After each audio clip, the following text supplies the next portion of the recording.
para o câncer de próstata no homem. Na Europa, ele tem uma... Davi? Voltei, desculpa. Na Europa, é uma área de maior incidência do câncer de colo, e olhando para as etnias, os negros eles têm uma incidência maior que a população branca. Segundo o INCA, a estimativa de novos casos vem para 40 mil, sendo 20 mil para homens e 20 mil, quase 20 mil para cada, praticamente, ali, para homens e para mulheres. Isso para agora, em 2020. Pode passar, Davi. Então, com relação à patologia, 90% desses tumores são adenocarcinomas, e os 10% restantes está dividido de uma forma não igualitária, mas assim, a prevalência, na maior parte das vezes, são tumores neuroendócrinos e carcinoma em célula de anel e cinete. Então, são responsáveis pela maior parte desses outros 10%, mas ainda tem o carcinoma escamoso e o adenoescamoso. Pode passar. Eu trouxe esse slide na parte da patologia só para a gente lembrar e recordar que a maior parte desses tumores, eles são do tipo esporádico, que eles vão acontecer independente de ser uma causa genética ou independente da família ter uma predisposição genética maior para esse tipo de neoplasia, ou mesmo aqueles pacientes que já têm síndromes genéticas que a gente vai discutir ao longo da aula. Então, a maior parte desses tumores são do tipo esporádico, eles acontecem independente da parte genética. Pode passar, Davi. Então, só para recordar, eu acho que esse é um das primeiras neoplasias que ficou bem estabelecido, essa parte de lesão, de formação desse adenocarcinoma, e vem mostrando essas mutações genéticas e o que vai acontecendo nessa sequência de adenoma até chegar no carcinoma de uma forma melhor. Então, na maior parte das vezes, essa transformação, essa malignização acontece por um pólipo que já está ali naquele intestino, e no decorrer do tempo, sofrendo tanto essas agressões da parte de hábitos dessa pessoa, quanto da parte genética também, ela vai sofrendo essa transformação, e ela tem alguns marcadores genéticos e algumas alterações que já estão bem estabelecidas e que vão fazer essa transformação maligna. Essa transformação, ela leva em torno de 10 anos para acontecer, e é por isso que naquelas populações em que não tem um risco alto, a gente pode estar fazendo essa colonoscopia com um período de tempo um pouco maior, não necessariamente fazer a cada ano. Então, já é algo bem estabelecido, é algo que vem bem organizado, e é das primeiras neoplasias que a gente tem essa sequência de adenoma, carcinoma muito bem estabelecida. Pode passar, Davi. Com relação à patologia, o tumor de cólon também é uma área em que essa pesquisa genética ela é bem adiantada, ela é bem estabelecida, e ela vem trazendo um leque maior de tratamento clínico para esses pacientes, que o Davi deve expor no decorrer da parte dele da aula. Então, são 3 mutações bem conhecidas, que é o KRAS, o NRAS e o BRAF. Elas 3 conferem um pior prognóstico para esses pacientes. O KRAS gira em torno de 35% a 40% de prevalência, o BRAF em torno de 10%, o NRAS em torno de 10%, e o BRAF é menos de 10%. Então, essas 3 mutações, elas oferecem uma resistência ao uso de medicações que são anticorpo anti-IGFR, e elas vão estabelecer determinados tipos de tratamento. Então, hoje em dia, já se realiza muita pesquisa que vai determinar esse tratamento, principalmente para aqueles pacientes que são mais novos, como é o caso do nosso, que está lá internado na enfermaria, e que vem com um tumor meio que inesperado, e nesses casos a pesquisa genética está sendo muito bem indicada. Então, também é uma área que o tumor de cólon está crescendo muito e está se expandindo. Pode passar, Davi. Para falar sobre a hereditariedade, eu não vou mostrar sobre todos aqueles vários tipos de síndromes genéticas que existem, que a gente via na época da cirurgia geral. Eu trouxe essas 3, que são as mais importantes, o HNPCC, que é a síndrome polipoide, e eu trouxe ela, a síndrome de Lynch, que eu acho importante a gente lembrar, porque a partir do momento que a gente lembra que ela existe, a gente pode identificar determinados casos e começar a seguir o acompanhamento dos pacientes com relação a isso. Parado no slide da patologia ele ainda. Davi? Oi. Tá no slide? Qual slide que tá? Não, da patologia ali, agora sim mudou. Agora sim. Mudou. Tá. Então, aí, continuando, são essas 3 síndromes que eu vou relembrar, e justamente para que a gente possa pensar nela quando a gente se depara com pacientes como o Jéssico, que está lá na enfermaria. Pode passar, Davi. Então, com relação à síndrome de Lynch, ela é subdividida em 2 grupos. A síndrome de Lynch A1, ela tem uma predisposição apenas para tumor coloretal, e a síndrome de Lynch A2, ela tem uma predisposição para outros tipos de tumores, além do coloretal. Então, para mulheres, a gente vê muito a questão do tumor de endométrio e de ovário, e em menor escala, a questão de intestino, estômago, pâncreas e tumores renais. Então, geralmente, os pacientes que são portadores dessa síndrome são cânceres mais proximais, então a prevalência é maior em câncer de cólon direito e a gente vê com maior frequência em adultos jovens. Então, tem um risco também de tumor sincrônico e metacrônico aumentado. Então, o diagnóstico isso para a síndrome de Lynch. Olhando para o HNPCC, a gente tem que lembrar sobre os critérios, que são os critérios de Amsterdã modificados, e aí a gente tem que tentar lembrar disso para poder encaixar esses pacientes nesses critérios. E lembrar de que esse câncer, principalmente para esses pacientes mais novos, eles podem não ser algo esporádico, e aí a gente tem o dever de verificar o restante da família e continuar esse acompanhamento também. Então, ali, para o HNPCC, tem que ter pelo menos 3 familiares com história de câncer coloretal, ou um deles seja associado à síndrome de Lynch. Tem que ter o envolvimento de 2 ou mais gerações consecutivas, e pelo menos um desses tem que ser diagnosticado antes dos 50 anos. E tem que ter ausência de qualquer síndrome de polipose hereditária. Pode passar, Davi. Nossa, essa foto ficou horrível. Então, para a adenomatose familiar, ela tem a forma clássica, que é o que a gente chama vamos lá, é uma variante com a maior quantidade de pólipos possíveis. E tem uma outra que é mais atenuada, em que esse paciente tem uma quantidade menor de pólipos. E esse acompanhamento com colonoscopia para esses pacientes, nesse caso, eles têm que ser iniciado mais frequentemente, iniciado mais cedo, no caso, e, às vezes, pode se iniciar com esse acompanhamento com uma retossigmoidoscopia, e depois, com o passar da idade, continuar com a colonoscopia com uma maior frequência. Então, lembrar que esse paciente, na maior parte das vezes, ele vai... os outros familiares também vão ter, e como já começa desde cedo, eles têm eles criam essa consciência de que tem esse risco aumentado. Na verdade, é um risco de 100% de câncer coloretal. Então, acredito que mesmo que seja algo cirúrgico, esse paciente ele já vai ser bem preparado durante a vida dele toda.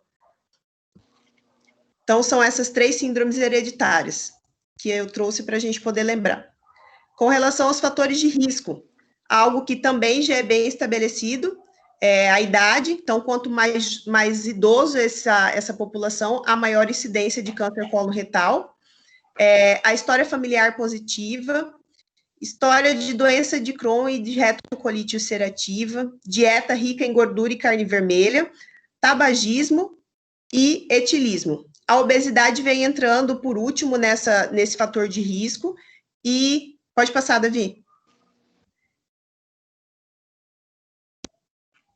Então, eu trouxe, o Davi acrescentou também na aula esse artigo, que vem mostrando, é uma revisão sistemática com meta-análise, que vem mostrando, fez essa associação entre a síndrome metabólica e o câncer coloretal. Então, além deles avaliarem as estatísticas de forma global, eles fizeram uma análise separada para cada item da síndrome metabólica. Então, para a cintura abdominal aumentada, para pacientes com dislipidemia, e aí eles avaliaram os itens separadamente e em conjunto. Então, assim, ficou muito bem estabelecido essa associação e essa maior incidência em pacientes com síndrome metabólica. Pode passar, Davi. Eu não estou conseguindo enxergar com o Davi apresentando. Tá vendo aí, cara? Você que acrescentou esse? Sim, esse slide eu acrescentei no intuito, assim, de mostrar o que de intervenção, assim, pode resultar em melhor sobrevida para os pacientes com câncer ou uma população em geral, assim. Naquela linha preta ali, significa a mortalidade geral por câncer coloretal. No traço mais roxinho ali, o paciente que é diagnosticado com câncer coloretal e recebe um tratamento cirúrgico ou quimioterapia. Então, tu vê que não muda muito em termos de população geral, assim, tu pensar na população geral de um país, tu dá o tratamento ou não na população, sim, mas para o indivíduo é outra coisa, né? Do indivíduo a gente vai ver que melhora muito, mas uma estratégia de prevenção em larga escala, assim, o screening e mais ainda a tentar reduzir os fatores de risco é o que causa, assim, um impacto mais significativo na sobrevida em uma população geral. Então, diagnosticar precocemente esses tumores, reduzir fatores de risco, isso realmente é o que causa um impacto maior na população geral, pensando em câncer coloretal. Tá, vou passar aqui.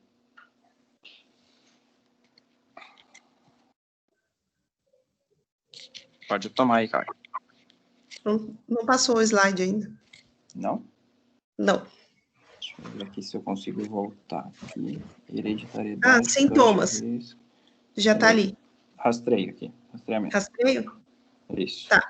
Então, assim, é um dos itens que fica meio controverso, essa questão do rastreamento do câncer coloretal. No Brasil, é orientado a iniciar esse rastreamento com 50 anos. Então, a sociedade americana, ela já coloca que esse rastreamento deve ser iniciado após os 45 anos. Então, geralmente, inicia-se essa primeira colonoscopia, no caso aqui, aos 50, e para quem tem história familiar positiva, aí o Ministério da Saúde orienta a iniciar esse acompanhamento com 40 anos ou 10 anos antes do primeiro caso. Então, se esse primeiro caso foi com 40, o rastreio com a colonoscopia tem que iniciar aos 30, digamos assim.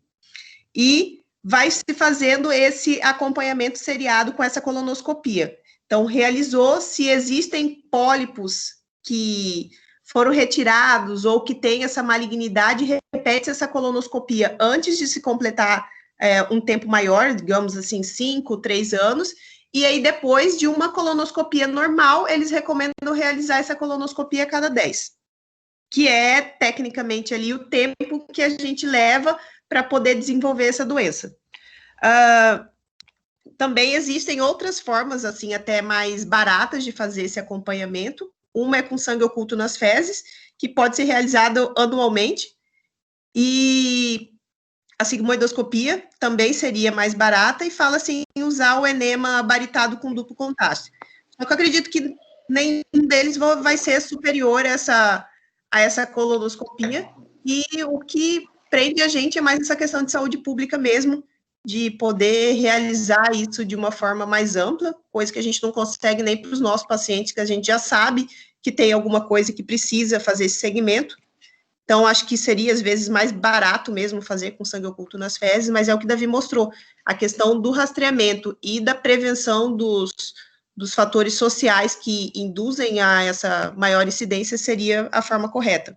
Então, lembrar que para esses pacientes que têm síndromes genéticas, esse acompanhamento tem que ser diferenciado, e essa colonoscopia ela tem que ser realizada anualmente, e no caso dos pacientes que são portadores do câncer coloretal, do hereditário não polipóide, tem que lembrar que as mulheres têm essa chance de desenvolver outros tumores, e aí tem que se fazer o exame pélvico e a ultrassom transvaginal também. Pode passar, Davi. Então, só para relembrar os sintomas, então, na maior parte das vezes, esse paciente é assintomático, e é por isso a importância de estar fazendo esse rastreio. No mais, ele pode evoluir com dor abdominal, melena e hematoquesia, anemia, e alteração desse trânsito intestinal, perda ponderal, massa abdominal palpável e sintomas obstrutivos. O que a gente vê com mais frequência são pacientes que acabam chegando assim, subocluídos ou já com sangramento, e é por isso a importância de estar fazendo esse rastreio. Pode passar, Davi. Tá, o estadiamento. A colonoscopia está ali presente, a importância de ter a colonoscopia é para avaliar o cólon de uma forma completa, tá, porque coisa que a retissigmoidoscopia não vai nos permitir, então olhar o intestino de uma forma inteira, as tomografias de tórax, abdômen e pelve.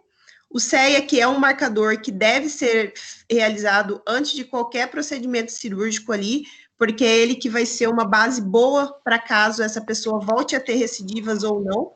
O PET-CT, ele está indicado pelo NCCN nas metástases, não seria algo de se fazer para um estadiamento ali inicial, associado às tomografias, mas para o caso de pacientes que já sejam metastáticos, ou que evoluem com metástase durante o segmento. E lembrar que, para esses pacientes metastáticos, a pesquisa genética, ela está fortemente indicada. O CARRAS, o NRAS é a pesquisa do BRAF. Pode passar, Davi. Então, eu trouxe aqui a figura, a foto do estadiamento. Davi, tem duas imagens, eu acho que vai ficar mais fácil para a gente poder ver. Espera aí que eu vou abrir aqui só um pouquinho. Mostrou para vocês aí a foto do estadiamento aqui essa figura do... Ela fica meio pequena, tá ruim para olhar. Então, lembrando ali do tumor in situ, que está acometendo apenas aquela mucosa ali, o T1 vai chegar ali até na muscular da mucosa e na submucosa. O T2, ele está pegando a muscular própria. O T3 invade aqui a serosa, e o T4 já está... Pode passar, Davi. E o T4, ele já está acometendo órgãos contíguos. Então, ali ele mostra as subdivisões em T4A, B, que vai estar acometendo só a parede do órgão, e o T4B aderiu ali a órgãos mais adjacentes. Pode passar, Davi.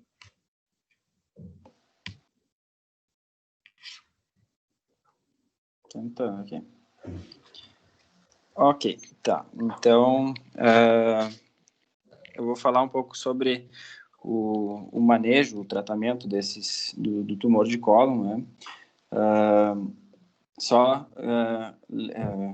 Querendo lembrar um pouquinho aqui sobre o rastreio desses pacientes, né?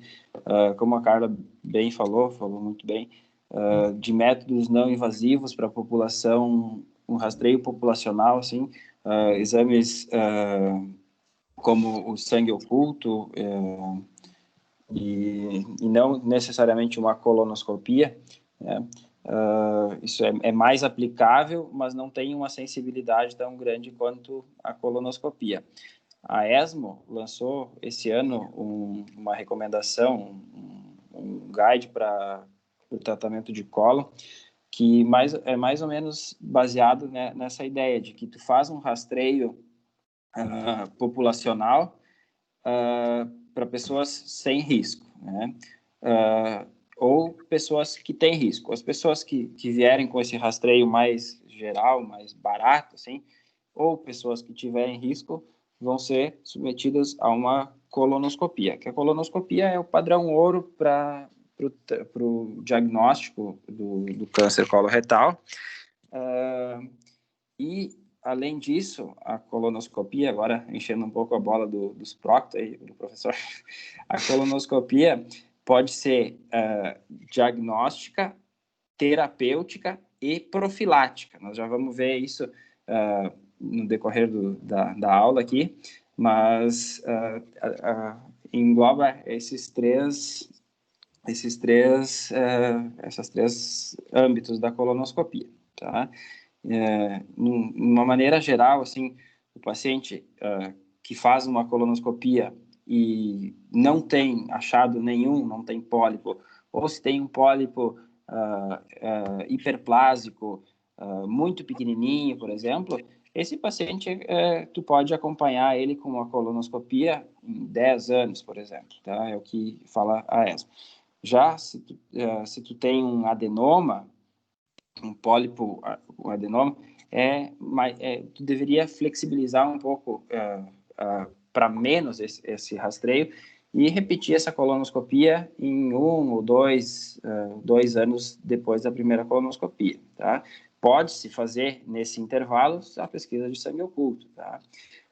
E outra coisa, lembrar também que anemia, que a Carla falou lá nos fatores de risco, é um achado assim que deve atentar muito, assim, acender uma lâmpada na nossa cabeça, assim, porque o homem com anemia, até que se prove o contrário, é doença do trato gastrointestinal, né? Tem que fazer uma endoscopia digestiva alta, fazer uma colonoscopia e investigar. Principalmente agora, que com o passar do tempo, a gente está diagnosticando muito mais esse câncer. A gente vê que o estilo de vida cada vez mais sedentário, cada vez mais consumindo alimentos industrializados, carne vermelha. Então, o risco vem aumentando, assim, de ter câncer, tá? Já nos pacientes com câncer diagnosticado na colonoscopia, existem 2 grupos que a gente vai esmiuçar melhor. O tumor in situ e o T1, que, como a Carla falou, o T1 é o que invade a mucosa e a submucosa. Se esse tumor tiver num pólipo, por exemplo, e esse pólipo for um pólipo pediculado, tu pode considerar esse paciente tratado com uma colonoscopia. Aí vem essa classificação de Hagit, é isso, né, professor? Hagit. Hagit, isso, obrigado. Que mostra os pólipos pediculados, dividindo eles em níveis. Então, um tumor que esteja localizado no nível 0 ou 1, seja um tumor pediculado, seja um pólipo pediculado, um paciente que não tem invasão perineural, perivascular, que não tem N positivo, tu pode considerar esse paciente, sim, tratado só com uma ressecção endoscópica desse pólipo, né? Claro, daí tu vai seguir esse paciente mais de perto, né? Tu vai fazer uma colonoscopia anual, né? Porque a progressão, como a Carla falou, leva em torno de 10 anos, aquela progressão lá no começo de um pólipo hiperplásico virar um pólipo adenomatoso, do adenoma virar carcinoma, isso leva em torno de 10 anos, aquelas mutações, né? Então, se tu conseguir uma ressecção de um pólipo que é pediculado, que não é um pólipo céssio, que não tem fatores de risco, que não é um câncer muito diferenciado, que não é... tu pode considerar esse paciente, sim, tratado com colonoscopia, tá? Esse estudo foi publicado no New England. Ele foi retrospectivo, e ele comparou os pacientes que fizeram polipectomia, a chance do paciente que fez polipectomia morrer de câncer. Ele pegou retrospectivamente os pacientes que fizeram polipectomia colonoscópica durante 23 anos, estudou 2.600 pacientes. Desses 2.600, eles, seguindo por 23 anos esses pacientes, eles viram que apenas 12 pacientes desses foram morrer em consequência do câncer de cólon. 1.246 morreram por outras causas e os outros não morreram ou perderam o segmento. Isso leva a uma redução do risco de morte por câncer coloretal de 0,47, ou seja, uma redução do risco de morte de 53%. Tá? Essa redução, ela vai se mostrar uma significância estatística lá por volta de 8, 10 anos, que ela vai começar assim, a realmente ter a separação importante das curvas. Aqui na curva preta a gente pode ver os pacientes que não foram feito nada, como eles iam morrer, os pacientes que em vermelho que foi feita a polipectomia, e os pacientes que não tinham pólipo, que tinham a colonoscopia normal. Tá? Muito bem. Sobre o tratamento dos pacientes, tá? A cirurgia, para todos os outros casos, então, que tu tiver um tumor mais profundo, ou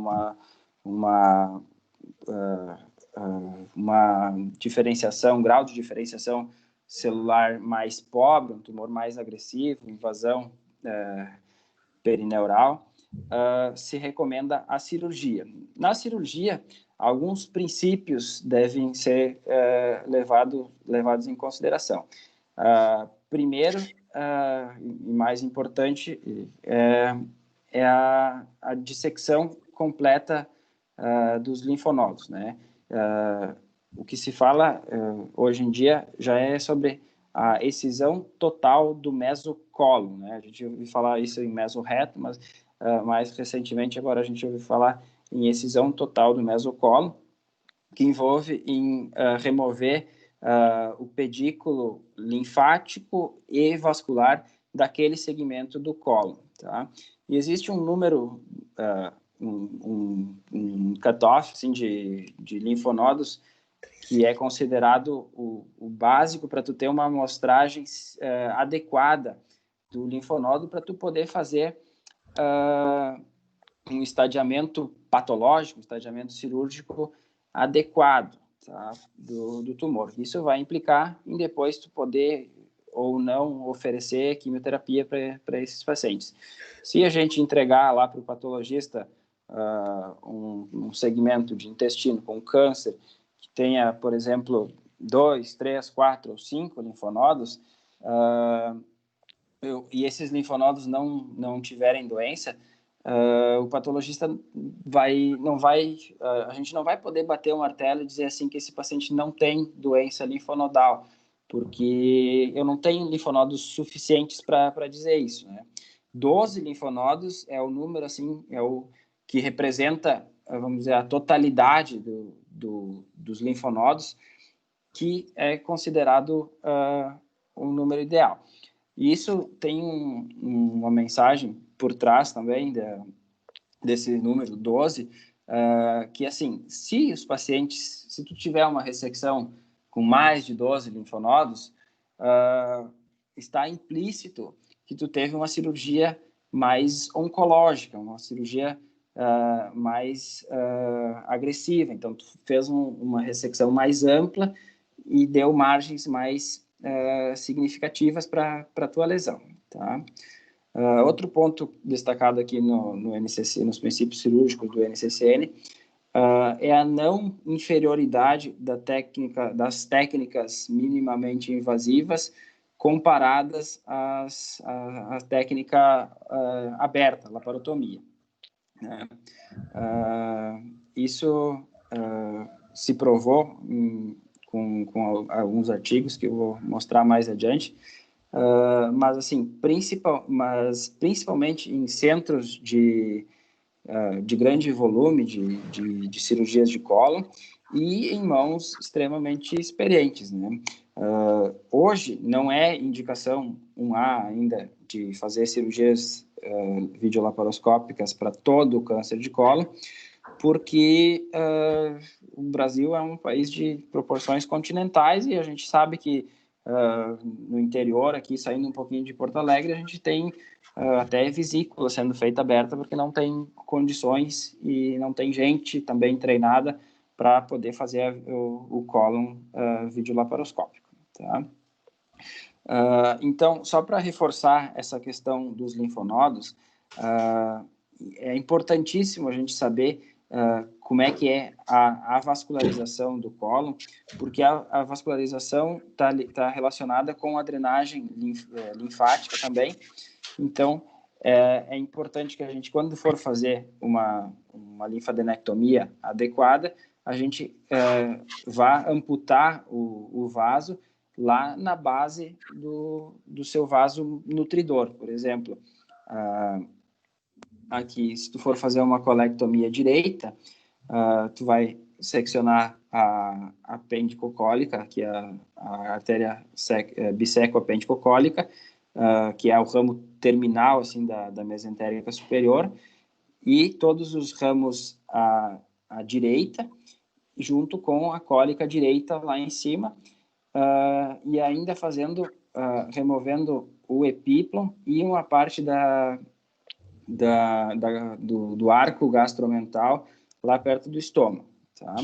Para o cólon esquerdo, tem mais divisões. Se tu tiver uma lesão de ângulo, do ângulo esplênico, ou cólon descendente, o ideal é que para tu ter essa linfadenectomia correta, tu vai seccionar lá o ramo da cólica direita, lá os ramos mais terminais da cólica direita, tu pode preservar uma parte dela, tá? E todo o ramo ascendente da mesentérica inferior. Não, nesse caso, não necessariamente tu precisa amputar a mesentérica inferior lá na saída da aorta, como é o caso dos tumores mais baixos, por exemplo, o cólon descendente um pouco mais baixo, ou o sigmoide, tá? O sigmoide, sim, se recomenda fazer a amputação da artéria mesentérica inferior junto à aorta, para ter uma ressecção linfática também adequada e satisfatória para poder estadiar direito esse paciente e para poder indicar melhor a quimioterapia. Todo linfonodo que aparecer aumentado, mesmo estando fora dessa irrigação, dessa drenagem, deve sim ser ressecado, tá? Isso tem um impacto em sobrevida, tu fazer uma cirurgia mais citorredutora, mas principalmente um impacto no estadiamento e no prognóstico, muito mais prognóstico do que sobrevida. Por exemplo, se tu achar um linfonodo intercavo aórtico lá em cima, já muito retroperitoneal, assim, isso vai te dizer que a doença é muito mais uma doença metastática do que um M positivo, do que só um N, do que só N, tá? Ressecção multivisceral. Na maioria em cerca de 10 a 20% dos tumores de cólon tem aderências a outros órgãos. A gente costuma falar muito durante a cirurgia, isso é reação desmoplásica, que consegue preservar a estrutura, tá? Mas o que os artigos mostram que de 40% a 70% dessas aderências, elas são aderências neoplásicas mesmo. E romper essas aderências significa romper o tumor e, consequentemente, uma taxa de sobrevida pior nesses casos, né? Então, por mais que a gente preserve uma estrutura importante, tu vai estar rompendo o tumor, e isso não é um princípio oncologicamente desejável, vamos dizer assim, tá? Em comparação com a cirurgia aberta, com a cirurgia videolaparoscópica, eu lembro que eu apresentei esse artigo, o ano passado eu apresentei um tema parecido com esse, e eu não tinha encontrado esses dados que eu encontrei hoje para essa aula. E assim, a cirurgia laparoscópica está sim consolidada como um método aceitável, não inferior. Eu trouxe 2 artigos aqui para mostrar isso. Esse foi publicado no New England. Foi um estudo multicêntrico que envolveu 25 centros, foi prospectivo e randomizado. Eles randomizaram 2 pacientes para cirurgia aberta e 1 para cirurgia laparoscópica, e eles encontraram uma recorrência local de 16% para aberta e de 18% para laparoscópica, uma sobrevida global em 3 anos de 86% para cirurgia aberta e de 85% para cirurgia laparoscópica, mas no mundo capitalista cada vez mais abrangente, com a gente ter uma deficiência de leitos, deficiência de internação, a gente sabe como é tão difícil conseguir internar esses pacientes. A cirurgia laparoscópica tem uma melhora pós-operatório muito mais rápido, consegue dar alta muito mais rápido para o paciente, consegue realimentar ele antes, e como está mostrando aqui, não tem uma piora oncológica, em termos de benefício oncológico, não é pior a cirurgia laparoscópica do que a cirurgia aberta. Tá? Esse estudo também mostrou uma taxa de conversão de 21%. Os pacientes que são convertidos, eles vão pior do que os pacientes que começam aberto. Tá? Mas isso em termos gerais, assim, são pacientes que são piores ou mal estadiados. A gente se depara com uma situação na cirurgia videolaparoscópica que não era bem aquilo que a gente estava imaginando, e acaba estendendo bastante a cirurgia e acaba tendo que converter, e esses pacientes realmente vão evoluir pior do que os pacientes que vão aberto. Tá? Esse é um outro estudo que comparou o benefício a longo prazo de cirurgia aberta e de cirurgia videolaparoscópica, tá? Mostrou que para câncer, justamente, ele mostrou também não inferioridade do método videolaparoscópico tanto para câncer de reto quanto para câncer de cólon, tá? Isso a longo prazo, tá? Então, esses pacientes, depois de oferecer o tratamento ideal, videolaparoscópico ou aberto, tá?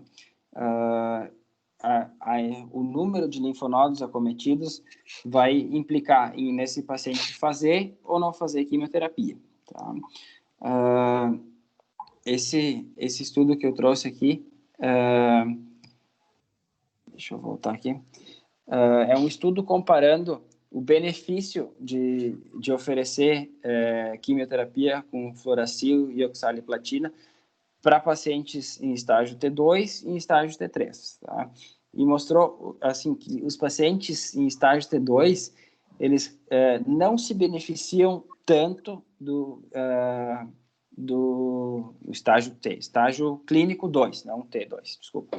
Tá? Eles não se beneficiam tanto quanto um paciente estadio clínico 3. O estadio clínico 3 é o paciente que tem linfonodo comprometido. Tá? Então, eu tinha um slide aqui da recomendação da Sociedade Brasileira de Oncologia Clínica, mas acabei perdendo aqui durante o dia aí, que era assim, eles oferecem a quimioterapia adicional depois do tratamento cirúrgico completo, quimioterapia adjuvante, ou seja, não tem indícios de doença, mas vai fazer uma quimioterapia para erradicar qualquer célula que possa ter ficado andando no sangue ou que não apareceu em exame de imagem, para pacientes T3, estágio clínico 3 ou estágio clínico 2 com fatores de risco. Tá? E o que eles consideram fator de risco? É um paciente que está obstruído, é um paciente que tem...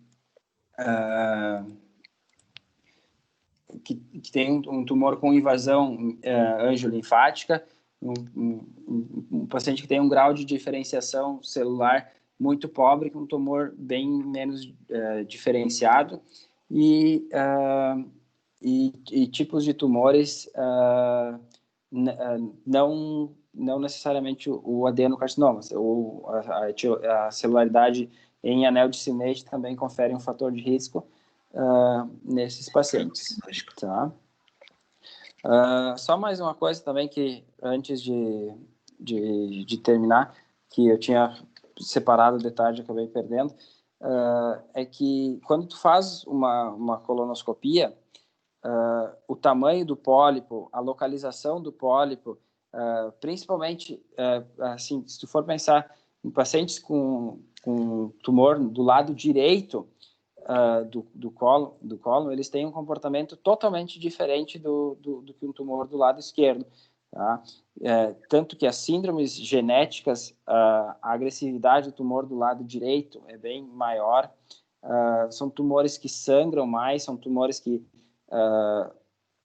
causam mais metástases, são tumores que têm um diagnóstico normalmente em fases mais avançadas. Tá? O que tentou se mostrar nos últimos estudos, e até o pessoal comentou no último congresso da ESMO, que quando esses tumores recorrem, tu tem uma recidiva desse tumor, ele geralmente é mais agressivo do que o tumor do lado esquerdo. Né? Isso foi o que eles tentaram provar, mas não conseguiram ainda. Tá? Então, é uma coisa que a gente tem em mente, que a gente vê no dia a dia, assim, que os tumores do colo direito são mais agressivos, mas ainda não está totalmente consolidado. Então, tá, é mais ou menos isso que tinha preparado aí. E se alguém tiver alguma coisa a acrescentar, alguma pergunta, quiser que eu volte em algum slide. Acho muito bom. Espera só um pouquinho aí, Davi. Já te faço os comentários. Dá só um minutinho aí, tá?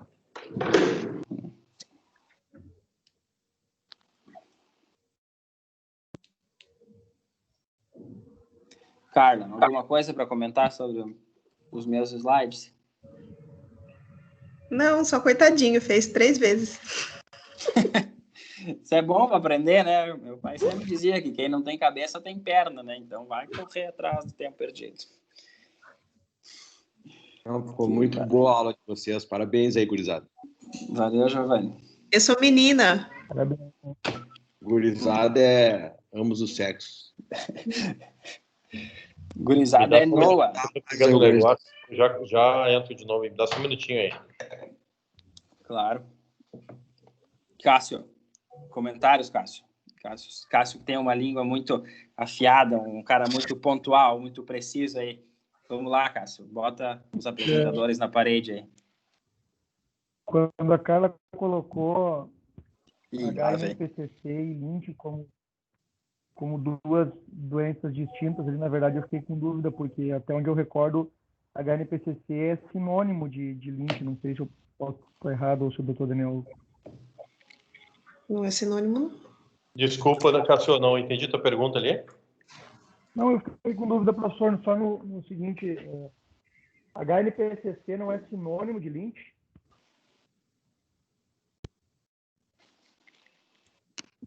Não, HNPCC não é sinônimo de Lynch, né? O HNPCC é o câncer coloretal hereditário não polipóide, né? É diferente do Lynch. Eu imaginei que o Lynch também é uma síndrome polipóide não hereditária, né? Mas não, são coisas diferentes. Tá meio abafado o teu som, Cássio. Deixa eu botar um outro mic aqui, só um pouquinho. Um conceito que não está muito claro ainda na minha cabeça, que é considerado também um fator de risco para indicar a quimioterapia no estágio clínico 2, é o tumor budding. Eu não consegui entender direito o que é esse conceito ainda. O budding, na realidade, tá. Quem falou tudo, né, Davi? Isso. O budding, na realidade, é brotamento, né? Ele na mucosa é como se fossem pequenas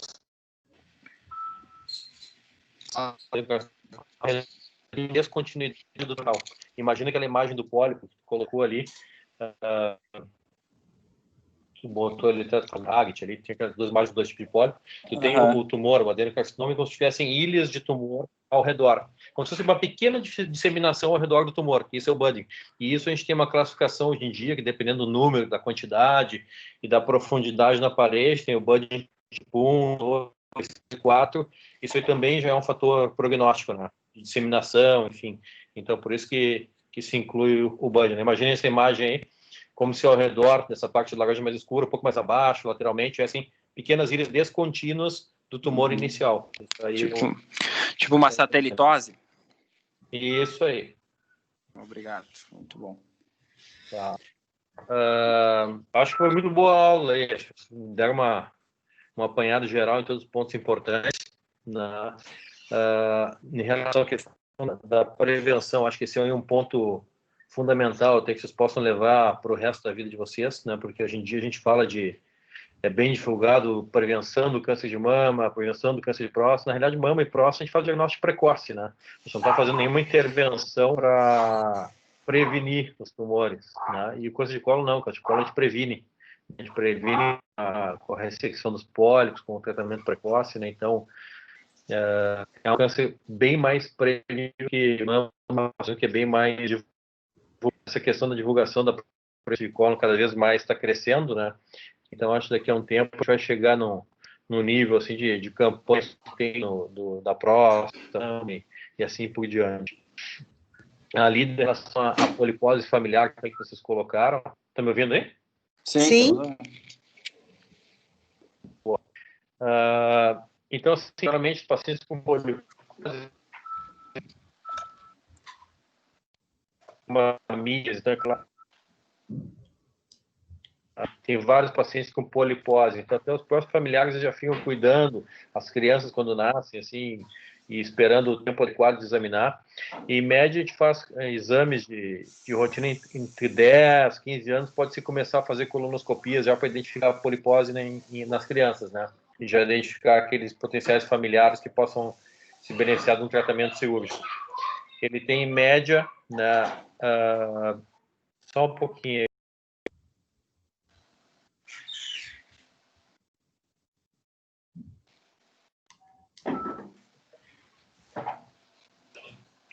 Tá meio ruim mesmo a conexão do professor.